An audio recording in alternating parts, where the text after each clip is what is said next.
flexing, rolling through the SWAT. Repping for the city, hear him in the parking lot. Houston written across the jersey, ain't gon' never stop.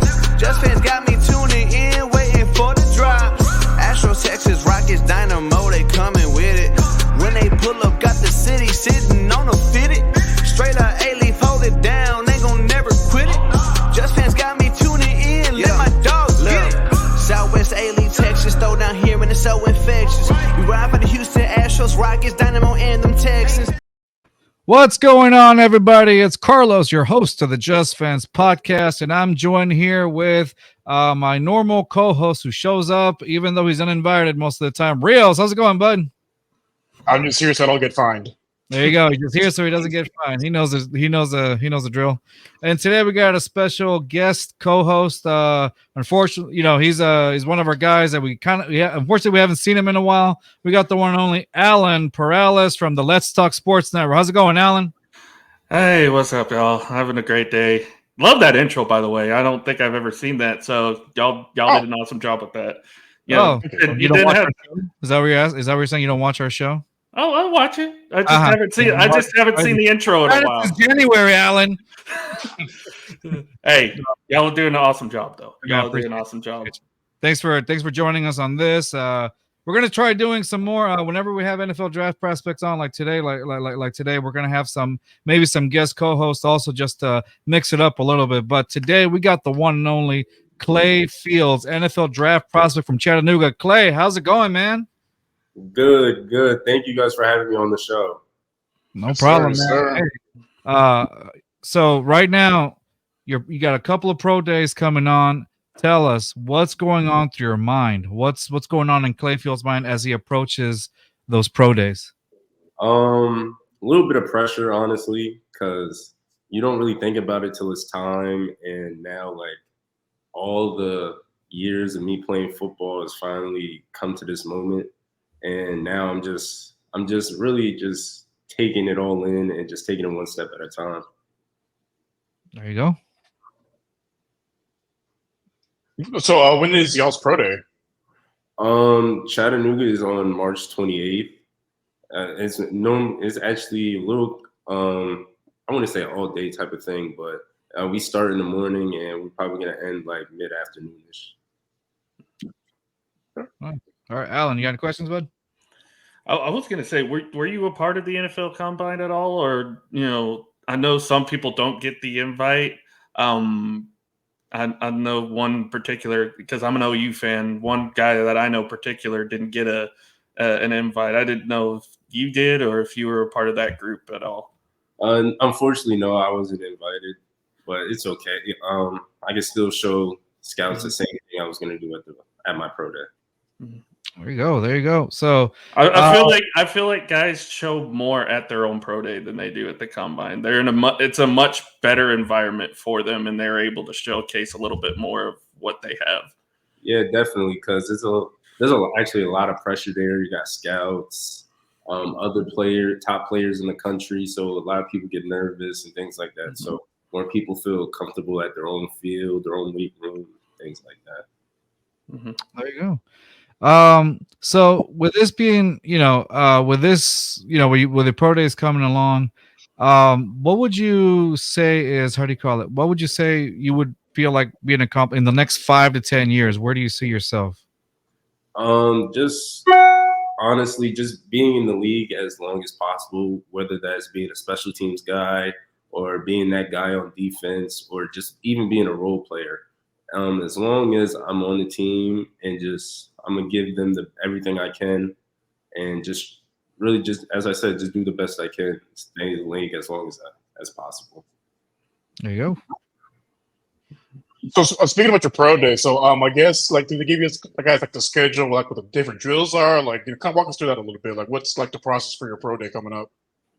So at Chattanooga at first we come in around 7-ish, I want to say, and we take our measurements, height, weight, and arms, all that type of things. Then we start off with like the bench, vertical, and I think we're doing the broad jumping side. I'm not exactly sure if we are, but then after that, we go straight outside into drills.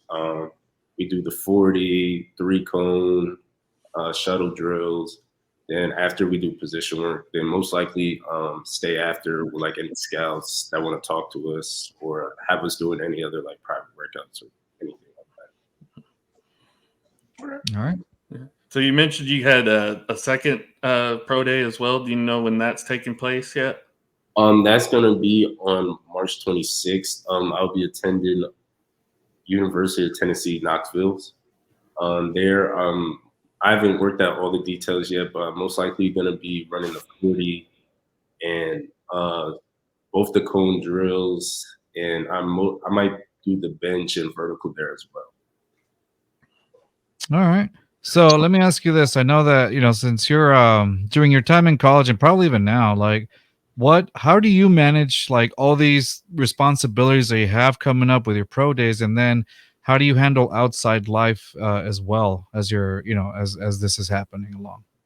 Like you said, I've been doing this for a long time. Been in college for about 6 years. So over time, you really it's like your priorities first. So you want to get football, all that stuff out the way so you don't have to worry about it. Then you're kind of just free. And fortunately for me, a lot of my friends and stuff like understand how serious I am about this.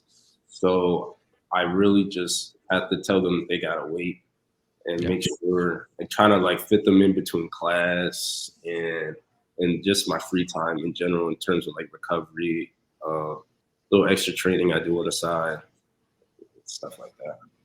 All right, that works. Yeah, so you mentioned you've been doing football for a while. What got you into football? Like, did you start playing as a kid? Like, what made you fall in love with the game? So my dad got me into it when I was about, I want to say 5 or 6, playing flag football. Around the time I really fell in love with it was really once I got to high school. By then, football was a hobby I would just do because I played all different types of sports, was into a million different things. But once I felt that atmosphere on Friday nights under the lights, like I felt like there was just nothing better than that. So it just came my way love. Yeah. Nothing beats that feeling, really. Mm-hmm. Man. Have you had any contact with any scouts yet? Has anybody from any team kind of like talked to you yet, or did they not going to show up till probably your pro day?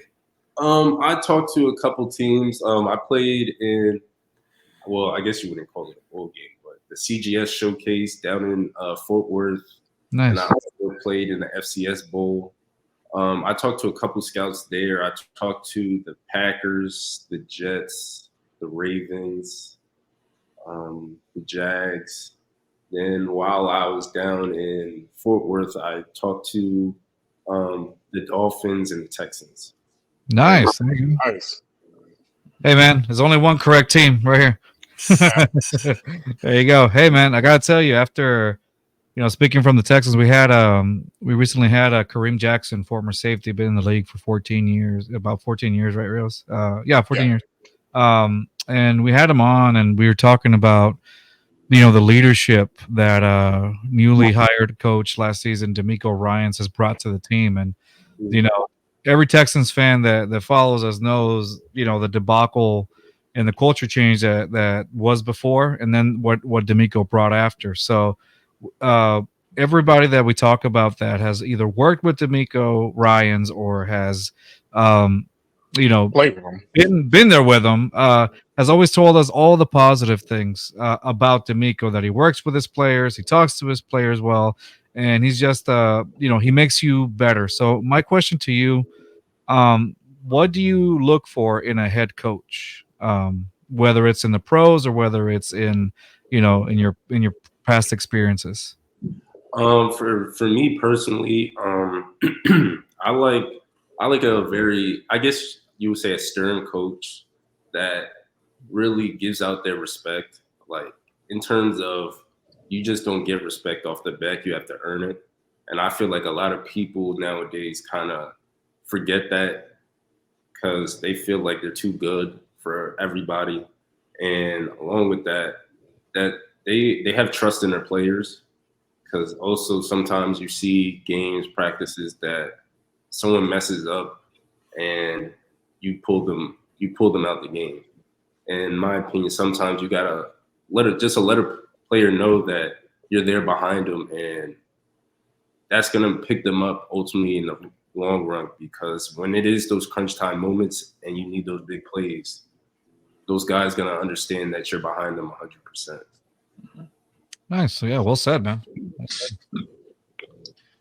So going back to something you mentioned earlier, you mentioned you played different sports growing up. What different sports did you play, and how did that, how did you translate it to football? Okay, so first, the basics: football, basketball, baseball. I was somehow a big baseball guy when I was younger. Then once I got older, I also started running track. So that was a big thing to help me translate to football in terms of like speed and my athleticism. But one weird thing that I actually seen was baseball helped me a lot, really with my hand-eye coordination. Oh yeah. And not too many people say it, but I was a catcher. Oh, nice. Oh, Okay. I'm endurance for that. I wasn't expecting catcher. Yeah, that's a whole different level of bravery right there, man. Definitely. I know you got your face covered, but it doesn't cover everything. And so that ball's coming at you at 80, 90, 95, almost 100, whatever it is, dude, that's pain. Yeah, definitely. I mean, And just you get used to it, so it's no big deal. That's why the gloves are so big. I know. I was gonna guess like center fielder or something because just being a defensive back, we'll see natural, but catchers, that's a first. I gotta say, that's a first. Catchers are athletic too. Athletics, yeah. Sometimes catchers are more athletic because, like Carlos mentioned, you got a fastball coming at you at 95. You got to be able to react to that quick, and sometimes as a defensive back, you got to be able to react to, if a play gets busted on the other side, you got to be able to figure out where your guys go and if it's man to man or what's keeping your zone and whatnot. So, yeah, we're talking about catchers being athletic. The Astros over here. Maldonado. That man made me feel good after every time I saw him, and he's about our size. Well, my size at least. But I was like, every time I was like, yes, sir, you go for it. And as I eat a burger and everything. Yeah, definitely. I kind of noticed it once the ball's in the air and my tracking ability, just seeing the ball, just keep my eyes locked on it. Because like you guys said, ball's coming at 80, 90, 100 miles an hour. You got to be able to see it the whole way and not be scared to get out of it. So it really just helped me in the long run. Yeah, there you go. Because people don't realize it is very hard to hit the tiny little white ball coming at 100 miles an hour. It's a little difficult. Yeah. Oh yeah, definitely. That's one thing I do give the baseball players, that to stay in there when a ball's coming at you at 100 miles an hour, that's crazy. Especially if you're like 40 years old still, and you're like, or if you're like Rich Hill still throwing 80, 90 out there. Mm-hmm. Yeah. Don't get me started. Don't forget if they're low inside. Woo. Yeah. Yeah. So was D-back your first choice when it came to choosing a position, or was that something that just kind of got thrown at you? Really. So once I got older and started playing middle school ball, I was really undersized. It's actually if you compare the picture of me now to what I was before, I was probably about like 5'4", maybe 120 pounds soaking wet. Wow. Oh man. Yeah. So for me, I was just really trying to be strategic and trying to find what position would work for me and my body type. So first I actually started at corner. I was actually a corner until halfway, about halfway to my junior year. And I kind of converted over to safety. Because really it was kind of a joke, me going back to safety until it really happened. So I was joking around with my coach about saying, hey, like, can I go back there?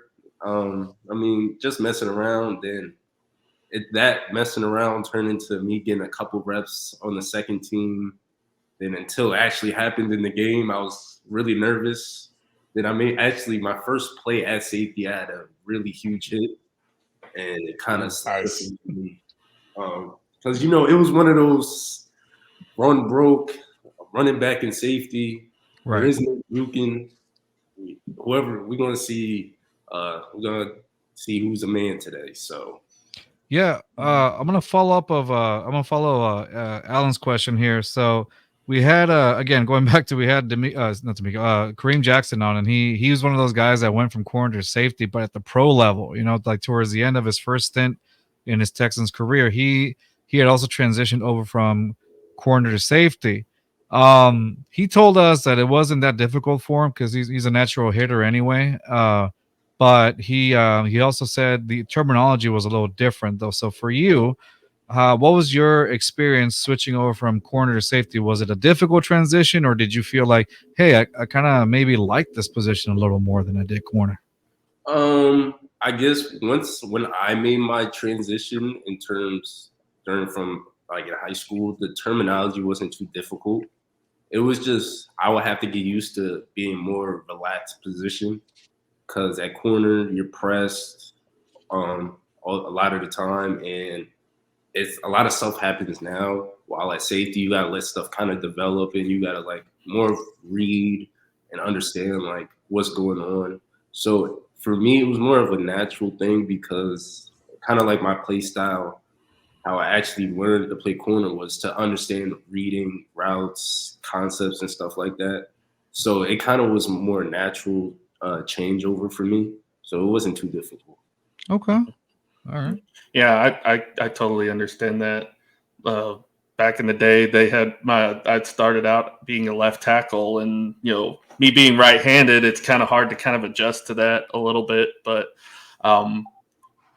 they like halfway through the season, I got moved over to right tackle. It was seamless, like it was easy. It was easier to do it that way. So I totally get that kind of transition. So I was smaller back in middle school and high school. I didn't hit my growth spurt until like I was 15. So I was on the small, so they put me at corner because they didn't throw the ball that much. I was out there, doing cardio. See, my experience was when I was in the audience, I would move left, and then sometimes I would move right, and that was a very easy transition for me. Watching, it was crazy. I bet. That sounds a little difficult for me. Yeah, no, it's stage right or just right. It's crazy. Back then, when I played, it was like late '90s, early 2000s. It was basically just the wishbone offense. They would throw maybe one or two passes a game, bro. I was like, man, this sucks. You don't have to say the year. You don't have to say the year. One of my high school all-star games, they actually ran that, and I'm not gonna lie, I was very mad that they actually ran this offense in the all-star game. Really, it's effective, but yeah, it's a very outdated. Kind of like the 1 year Miami was just like, you know what, Wildcat, that's our offense for the whole year. I mean, they won them the division. They made it to the playoffs. It worked. Every defensive guy's worst fear is that wishbone triple option. No one feels like dealing with that all day because it's too much to do. I feel like that's why it's tough to play some of the service academy teams. If you ever have to play them, is because that's all they do is triple option, wishbone. It's all that's why they do it, because it's one of the toughest things to defend. The wing offense, like, man, it's taking me back. Those teams, because they have it down to the T. So if you're not in a certain front, certain position, if you're even a half a second late, like they're gonna kill you all day and go hurry up, make you tired. And definitely after the game, you're gonna. That's probably gonna be one of the most physical games you ever played. Oh, I bet. Rios, I believe it was your turn to ask. I'm sorry. Yeah. So I know I was doing a little bit of background on you, and I know because I was playing safety, you also return kicks. I guess for you, what feels better, a pick six or a punt return for a touchdown?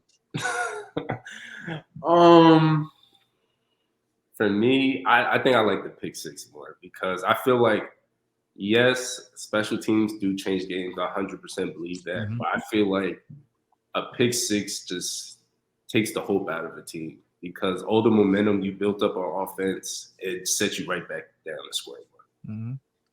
So. Nice. All right, Alan.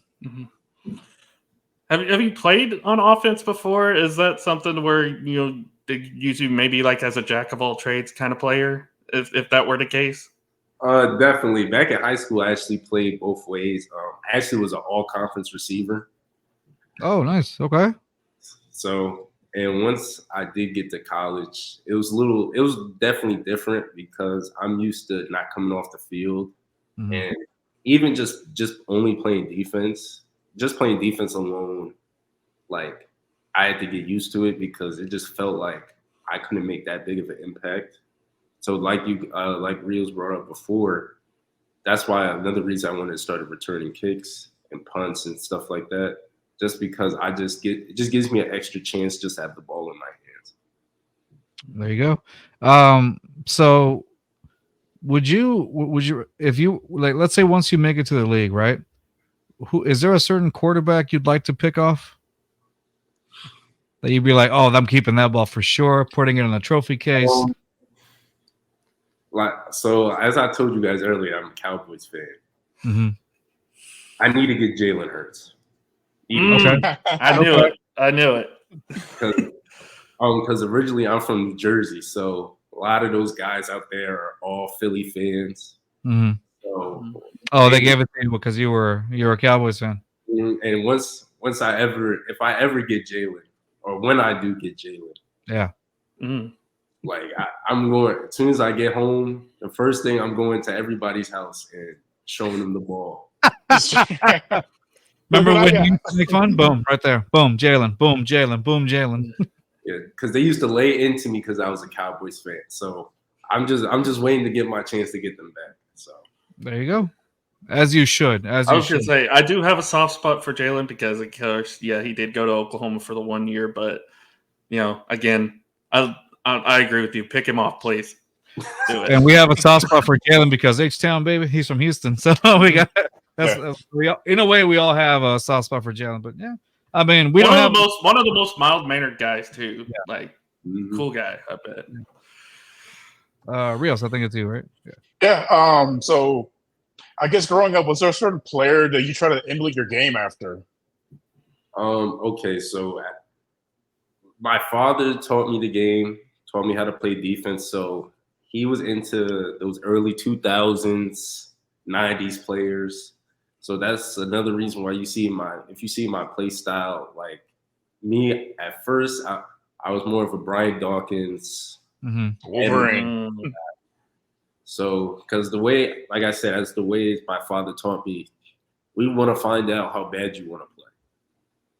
We're going to keep hitting you till you give up, and we're going to see who wants it more. And I think you really see that in my play style in terms of a lot of the hard hittings, a lot of the aggressive tackling that I do, and just being my overall physicality just shows like how bad do you want it more than me. And to a lot of people, when you watch the film, you don't find it that often. Yeah, that makes sense. Yeah, those football drills. Nothing creates more basketball players than some of those football drills. Oh yeah, definitely the Oklahoma drills. That turn. Yep. You know what? I'm doing basketball now. You know what? I'm gonna save my back a little bit. Before the Oklahoma drills got banned, that was a big thing for us in Little League in order to toughen us up. So, did you enjoy that one, or were you a big fan of the Oklahoma drill, or did you were like, oh, I'm gonna make a basketball player out of you today, son? So see, like I said, I was undersized. So playing in Little League, I actually was one of the younger guys on the team. So my dad would actually just throw me in the fire with the other guys. So, and then it definitely made me a better football player in terms of dealing with pain and things like that. I would definitely see in middle school, that was our punishment if we missed a block. They would have us run an Oklahoma drill against a defense. Just be like, great, awesome. Well, I was a defensive guy. I love doing it. I love creating basketball players. I'm just gonna go play basketball. I'm done with this. See, my favorite part was watching again from the audio. That's gonna be a basketball. You were gonna hurt afterwards, but it was still fun to be a part of. See, the thing with us, we instead of making a basketball players, we wanted to make a lot of dancers. All right. There you go. All right. I've been sitting on this question for a while now, so I'm going to go ahead and say: is there a preference of which team you want to draft you, or sign you, or is there no preference at all? You just want to go out there and show what you can do? For me, a preference. Okay, so personally, I'm a Cowboys fan. I love to go to the Cowboys in a perfect world. Right. But honestly, I'm willing to go to anyone that wants me because I realize, especially like in college and even getting into the transfer portal, going to a team that actually wants you makes a big difference versus a team that would just like to have you. A lot of kids, like a lot of people forget that because it just, like we talked about before with the head coach, that's a different type of trust that is built off the start, just off the relationship, just speaking to someone, you see that. And it actually makes you, a lot of people like that do want teams that do want you, just, it makes them have a higher trust off the start and make a lot of people go harder for that team, like in terms of working hard, doing extra things like behind the scenes that a lot of people don't see. Yeah. That makes sense. Let me show. So I have a little highlight video from you from 2021, and I want to show it. Just kind of walk us what's going on here, what was going through your head when this was all happening. So, Clayfield highlights on our YouTube. I'm gonna put it on mute on the YouTube because if I don't put it on mute, we're going to get a copyright thing from him. All right, so give me 1 second. Y'all see the screen? Yeah. Okay, there you go. Okay, Clay Fields. You ready? All right. Okay. All right. There you go. Celebrating. All right, 21 right here. Oh, whoa! Hold on. Let me go back. That man had a right there. family. That man had a family. This one right here was my first collegiate pick. Let me see. The first collegiate pick? Yeah, I didn't even know what to do after that. I was so. That's so awesome. So what was going on through your head on that one? How did you like? I know you said tracking the ball a lot, and you have to thank your catcher ability. But when you saw that, did you in your head you're like, oh, I'm catching that, or how did that go through? Oh, definitely. So, I'll just give you a run through of the whole play. So first, I was in the flat. I was sitting and noticed that this team likes to run a lot of crossers and things like that from the backside. So, from the front side. I apologize. And as I dropped down, I realized no one was in my area. And our coaches at Marist always taught us to look for work when no one's there. So luckily, I seen him at the corner of my eye coming across, and I just kept sinking. And the quarterback just tried to like see if he could get it over me. And that's where, like I said, running track, playing catcher, my athleticism, like I actually got up real high in the air. I didn't even expect. Yeah, I was gonna say that looked high up in the air. Yeah, definitely. So I got up there and just came down with the ball. So awesome. All right, there you go. All right, let's keep going over here. Okay, as we can see you in the corner, right there on the top left. All right, let's see what you got. Okay, bang. So So what happened there? Did you just like? Yeah, exactly. So did you already know that's going to be a run? Just I'm going to go right after the running back. So this is technically blown coverage, as you would say. Oh. So really, in this defense, I got the flat. So that's kind of why I'm on the edge.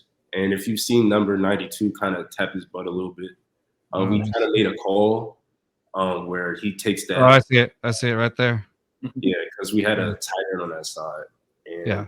He's supposed to take the B gap, and this was a very run-heavy team. This is St. Thomas in Minnesota, the school that came from D3 to D1, that big jump. Wow. And very run-heavy team. So I had a feeling that all game they just kept running the ball on us, rarely throwing it, almost kind of like a wishbone offense, but they just heavy run. Wow. So here, once that guy went away, I seen that the QB's back was towards me and the running back didn't see me, so I just came clean off the edge. Right there. Okay, now, let's see where you are. Ah. I'm right there in the middle. Oh, great pick. Hold on, I love that. Let me see. Sorry. Fuck, he threw it right to you. Right to you. Wow. So with this play, I seen this in practice. Yeah. And what the thing was, they called it against we actually ran a different coverage against this. Yeah. And it was just a regular cover 3, but this one is more like a half man, half zone type of thing. Yeah. So once I recognized that the slot guy going away, I kind of knew he was going to go to the wheel. That they're running. So that's the reason I just sat there. Beautiful. It was a clean pick. Just nope, not today. Wow. That's amazing. All right, and we got the next play coming up. Oh, man, knocked the sonic rings out of him. Look at that. Boom.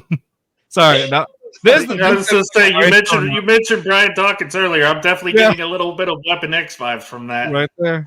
Yeah. Oh. Dude, I pointed the ball. Dude, your jump, like I swear, like you literally like levitated in the air, Michael Jordan style. Wow. Neat. So this is actually the same game I caught my first pick in. I was so mad that he actually threw this ball and I missed it. Oh no. There it is. Is it a pick? I thought it was gonna be a pick 6. Let me say this one again. Yeah, actually, the guys on my team got on me for this one because they wanted me to cut back, but I was waiting for my D lineman to get there so he could get some love and get a hit on the QB. Go. There you go. Oh. Ooh. Yeah. Hold on, let me try that again. Let me see that again. Sorry. Right here. To the middle. Bam. I love it. One more time. Sorry, I love those hits. Yeah, if ever anything of the Wolverine, you want to come through the middle, you're going to learn today. Yep. Dad used to tell me all the time, they want to come up that seam, you got to make them pay. Mm-hmm. Oh, is this And that's why I didn't play receiver. That I can't catch. Wow. Dude, effortlessly. Look at that. I feel like making special effects on movies like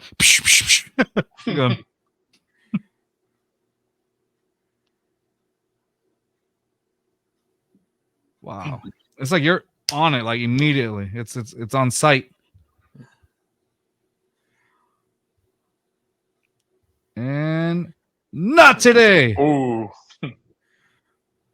That's awesome. It's like a little mix of Brian Dawkins and a little bit of Troy Polamalu. What I'm saying. I saw. I know some of that too. With the athleticism, because Troy would do things you're just like, what? Do you remember how? Do you remember how? What was your reach when you met like the measurement of your height up there when you're reaching up there? My reach, I can't give you an exact number. Okay, because man, that seems really high up there. That's awesome. Oh, you mean my vertical? Vertical. I'm sorry. Yeah, your vertical. As I've been testing out here at X3, I jumped to 38.5. Wow. That's incredible. Nice. That's incredible. I can probably do a 10.5. Hey, I'll probably do it too. I can probably do it too. Yeah. And that's if I'm jumping off of something. So yeah. That's if you stick a burrito up there. That's exactly. I got to be a burrito, Alan. No, I'm kidding. No, all right. So, Reels, I think it's your turn, that one. All right. Oh boy! Look at what we. Oh man! I just picture him jumping after a burrito. It's very feasible, guys. I'm not gonna lie. Now, so like I said, I'm doing a little bit of background on you. So you in your old college, you were 21, and then when you transferred to Tennessee at Chattanooga, you were number 3. Any special significance behind the numbers, or just whatever you were assigned? Well, so at Marist up in New York, 21 always been my favorite number. You don't really see me wear it in high school and stuff like that because they actually retired it. So okay. once I actually got the chance to wear it again, well, okay, I skipped the part. I apologize. So originally, when we were picking numbers, I was gonna go back to 2 because that's what I wore in high school, and someone else had taken 2, so my next choice was 21 because I haven't worn it in so long. I used to wear it all the time when I was a kid because it was just my favorite number for like Dion, all those guys. Mhm. So, and also I kind of found out like a little before that was actually my grandmother's favorite number. She used to play with that number all the time. So yeah, that was another reason why I also That's played. awesome. Yeah, definitely more like a personal feel to it, right? Definitely. All right.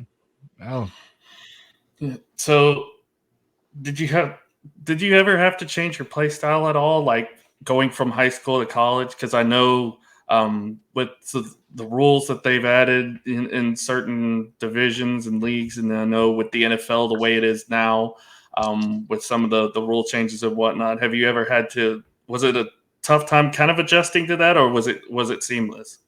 It was a little. I would say wouldn't say it was too difficult, just for the reason that in terms of when I was first coming in, that's when targeting was a huge thing, that huge rule coming. So I had to learn how to hit properly with those big hits in terms of keeping my head up, wringing my arms, not really like launching at a person.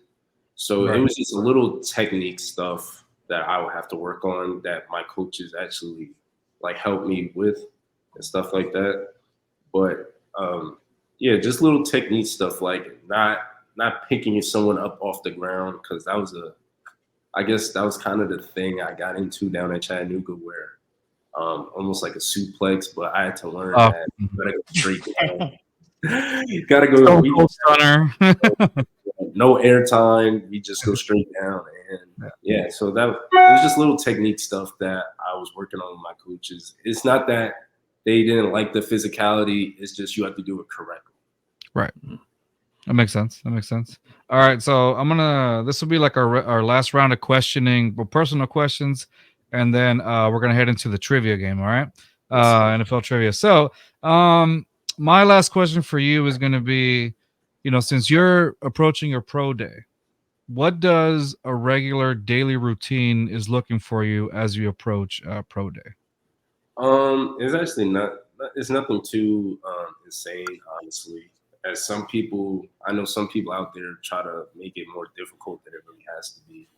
But typically I get up around 6:30-ish, get to the facility, eat breakfast, start warming up around 8.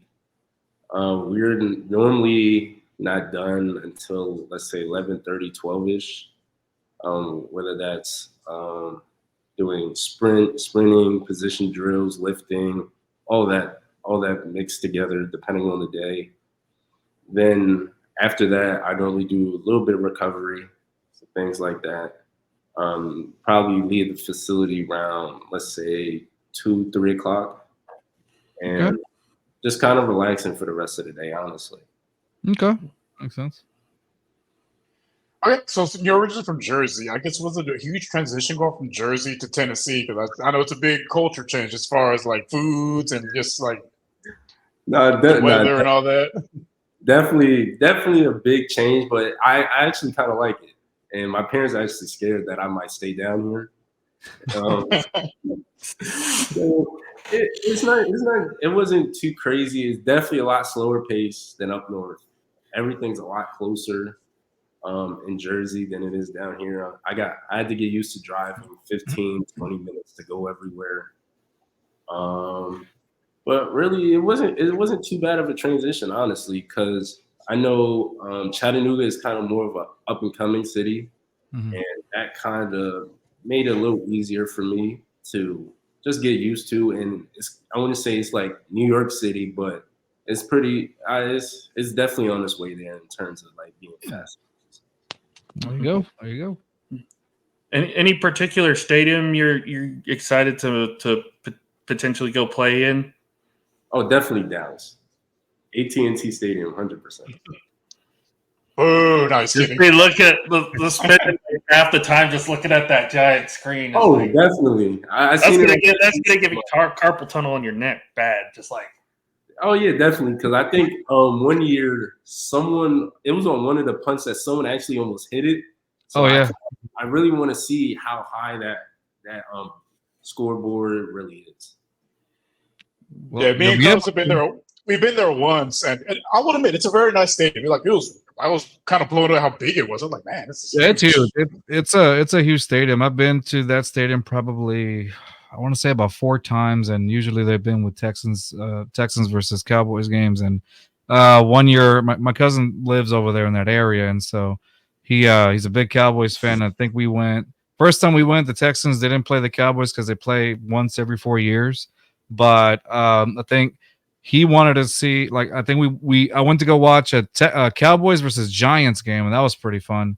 And then he came over to see the Texans versus Colts game. It's a game where like our coach at the time, Gary Kubiak, had like a heart attack, which is crazy for us to see in the middle of like a game or whatnot. yeah. And so he's like, wow, I was like, yeah, your first game in Houston, that's what you got to see.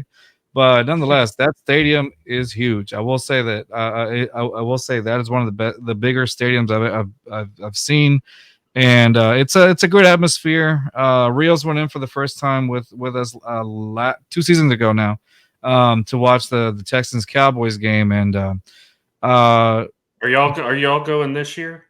yeah, there's a possibility. There's a possibility. I was gonna say if I had the money, I'd probably go with you. Yeah, we'll see. I've never been to an NFL game, so I need to. That's like on my bucket list. Yeah. Oh, okay. That's like my team is expensive, y'all. My team is expensive. Yeah, there's a possibility. We'll see what goes on. It just depends. I still haven't even gone to a Giants, either Giants, Cowboys, or Cowboys Jets game. That's at all to go to. Nah, they're not cheap. They're not cheap. No. Yeah, they're not. All right, so Rios, you asked your question, right? I'm sorry. And then Alan, did you ask yours? Yeah. So we're good. All right, let's go over to trivia. So now, Clay, I'm gonna need you. I want you to choose which person do you want to be your opponent, Alan or Rios, based on how the whole interview was going. Who do you feel like you can take on? I think I'm gonna take on Alan. Sorry. All right, Alan. Your debut as a guest host, you're already getting challenged by Clay Fields. I hold on to my belt. Yeah, make sure to pick him off. Make sure those questions aren't, he gets none of these questions. So shut him down. It's funny. My freshman year, I was a quarterback, so this is fitting. Oh, there you go. That makes sense. All right, Rios. Since I usually forget, let me know what. I'll keep score. Keep score or whatnot. All right, here we go. All right, so oh, can you hear me? Yeah. Oh, sorry, my computer went off for a little bit. I was like, "What?" All right. So, since you're our guest today, do you prefer to receive or defer? I'll receive. All right. So you'll get the first question. All right. There you go. All right. Remember, I'm on your side, so I'm gonna make sure that you beat Alan. All right. Yeah. All right. So, how many? No, hold on. That's way too easy. I don't want to insult your intelligence either. Okay. Who has thrown for the most passing yards of all time? Which quarterback has thrown for the most passing yards of all time? See, I have an answer, but I'm not sure if this other guy did it or not. Okay. You can choose a multiple choice. I forgot to say that. You can do multiple choice and then. Yeah, I'll take multiple choice. All right. So your first A, Drew Brees. B, Tom Brady. C, Davis Mills. Or D, Deshaun Watson. I don't know. I'm kind of stuck between Davis Mills and Deshaun Watson. I'm kidding. Oh man, oh man, that's good. I love it. Hey, see that? I got baited by the safety. If I was a quarterback, I would have gotten picked Picked off. That's a pick six right there. Pick six. That's how you know he's good at his job. Now you know he's good. Got me. I think I'm gonna go with Drew Brees. Drew Brees, final answer? Yeah. Okay. Sorry to tell you, it's Tom Brady. 89,214. I just didn't think, because I know Drew Brees would air it out. Yeah. But I didn't think Tom Brady had too many deep passes in him to keep up. Yeah. That's why Tom stayed that final year. Yeah, it's that year in Oh Tampa. yes, I forgot that is the year he Yeah. Yeah. And I think that was the main reason to make sure he got Drew Brees' record on lock or whatever. Make sure that he retired with every record. Yeah, with every record. Except the interception record, which I believe that's still any question with quarterbacks, you're never wrong going with Tom Brady. Mm-hmm. Plays the GOAT. Definitely. All right. Rios. I'm not going. Oh, I'm sorry, not Rios. Alan, I'm sorry, bud. Sorry, I'm used to Rios. Sorry. You say keep score, Rios. Yeah. Keep score. Yeah, that's exactly what I said, Rios. All right. Alan. Alrighty. What year was the NFL founded? Oh, that's insane.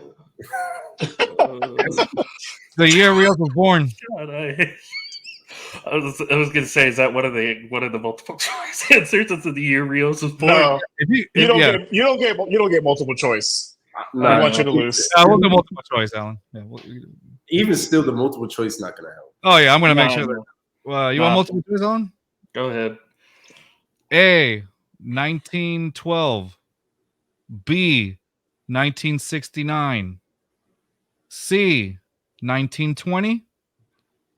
Or D, 2024. It's definitely D. Go with that one, Alan. 1912. Final answer? Yeah.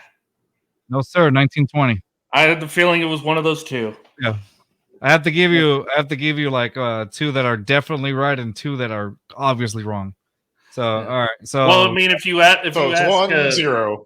If you ask Chiefs fans nowadays, or at least Taylor Swift fans, it started in 2024. Definitely. Rios, you said 1-0? Yeah, he has one. Alan has 0. No, he said Drew Brees. They both got it wrong. Oh, they both got one wrong. Never mind. Terrible at this. Alan, you want to keep going? I can pull double duty. I'm good. All right. I know. So we're at 0-0. Sorry. 0-0. Okay, there you go. So speaking of Taylor Swift fans, it's not fair. They were fans for 3 months. They got to finish the Super Bowl. It's not fair. Hey! You leave the Swifties alone. They'll cancel you in a heartbeat. I'm not mad at them. I'm just saying it's not fair. Okay, making sure. Correct it. All right, there you go. All right. Sorry. Clay, your turn. Okay, bud. All right. Let's see. No, that's way too. Okay. Since you were telling us about the the 2000s and stuff like that, which NFL team has the most wins in the 2000s? Okay. And I'll give you multiple choice. Which NFL team has the most wins in the 2000s? Okay. Mm-hmm. All right.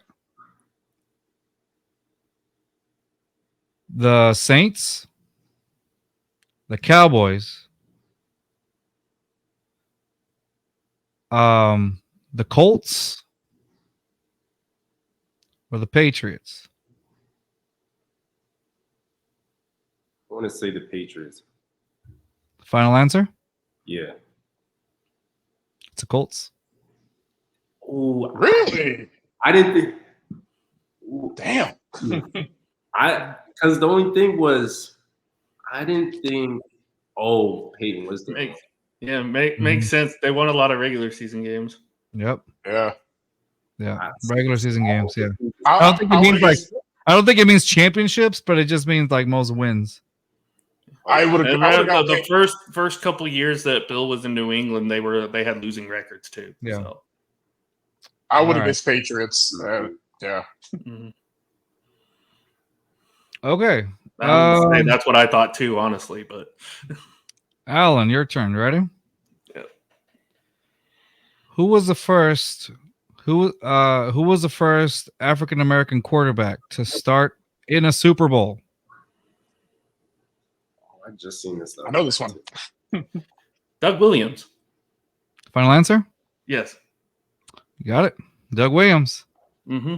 Doug Williams, the Washington, at the time, Redskins in 1988. Mm-hmm. Wow. Okay.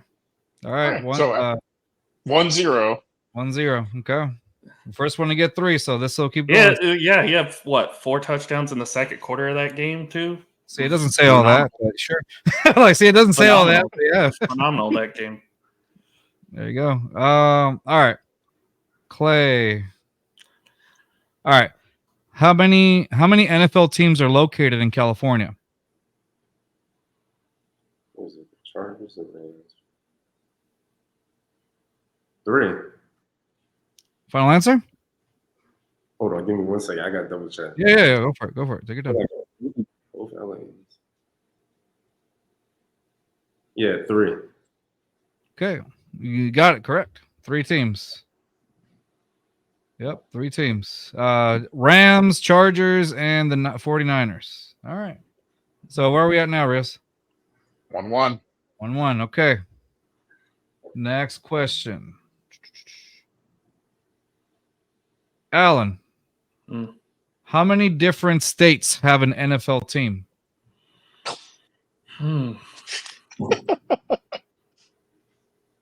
So this is what it feels like. Man, these questions are hard. Yeah.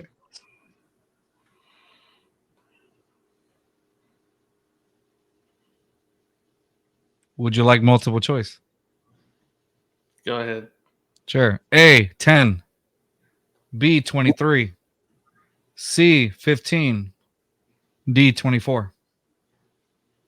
These choices aren't helping. They aren't. I have no idea. I'm gonna say 15. Final answer? Yeah. Incorrect. 23. Yeah. Well, you're trying to do math in my head. Thanks, man. Clay, I'm going to ask you the hardest question here. I got you. What team is considered America's team? It can give you multiple choice if you'd like. I'll definitely take the multiple. Multiple choice? All right. The Patriots, the Texans, the Steelers, or the Cowboys?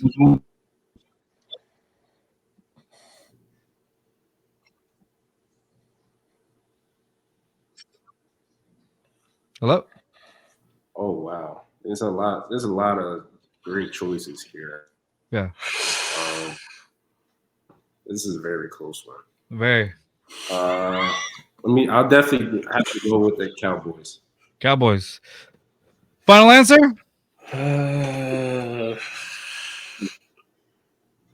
You say yeah? Final answer? Yeah. Oh. Then yes, correct. Final answer. All right, Rios, what's the score so far? 2-1. 2-1. All right. Clay, you still there? Did we lose him? Froze. Yeah, I might have froze a little bit. Okay. Uh-oh. In the meantime, while he returns, how are we feeling there, Alan? He gets one more. He wins. Great. Doing great. Yeah. Clay, you still there, bud? Am I cutting out? Yeah, there you go. Yeah, Yeah, you're okay. Yeah, you're good. Yeah, you had froze for a second, but you're up 2-1 right now. Yeah. Yeah, I'm still here. Okay, I see. Yeah. You're coming back in. All right. Can you hear us, Clay?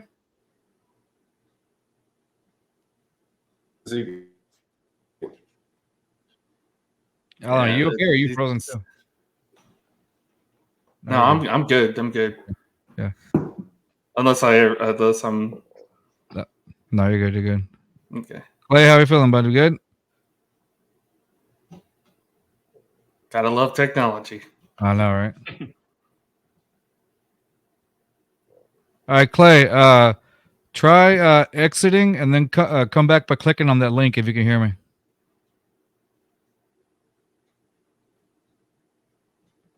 All right. In the meantime, Alan, you suck, man. What's going on? I thought you knew more than this. Whatever. So anyone that's watches this series has seen these questions aren't easy. So me winning as many times as I have is a testament to our brain power. Oh yeah. Clay. I was gonna Here? say you've also been around since like what, the 20s, so you know a lot about everything, Rios. It's true. I do. Clay, can you hear us? Yeah. Can you guys see me? Okay, there you are. Okay. Yeah. Yeah. There you Hold go. on, let me fix it. Hold on. Let me fix this. Hold on. Yeah, I joined off my phone to make it a little easier. No, you're good, man. You're good. All right, I'm gonna make it. I'm gonna do it this way. So, all right. All right, here we go. All right, I think it was Clay's mine. turn. It was mine. Huh? Oh, it's Alan's turn. Okay, Alan, let me Yeah. try to give you a good one. An impossible one, I bet. That's fine. Okay, this one you should be able to get. How many NFL teams are named after some kind of bird? 5. Final answer? Mm-hmm. Okay, well, that's correct. 5. Oh, All right. we are all tied up now. 2-2. Cardinals, Ravens, Falcons. I want to say Eagles, and then Seahawks. Yep, that's it. All right. I feel like that was a little too easy for you. So, all right, we'll see. Clay, your turn. Okay, we're all tied up, right? Yep. Next one wins. All right.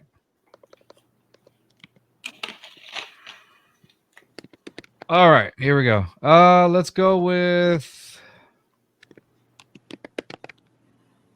what is the least? Remember this one, Rios? What is the least valuable NFL team up to date? I You think want a multiple choice on this one if you want. I think I'm gonna plead the fifth on this one. So All we say right. we say least valuable. We mean in terms of like value, like what the team's earned is worth. Essentially, it's still in the billions. Still plead the fifth? Yeah, I'm gonna plead the Alan, fifth on your this one. turn. Answer this question. We'll swap. What's the least valuable team? Go ahead, give me multiple choice. Dallas Cowboys. Oh, sorry. Dallas Cowboys. Philadelphia Eagles. The Texans or the Cincinnati Bengals.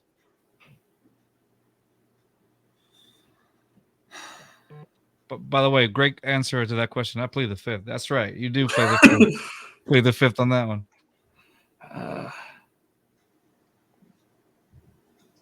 Least valuable team. Mm-hmm. I'm gonna say Houston.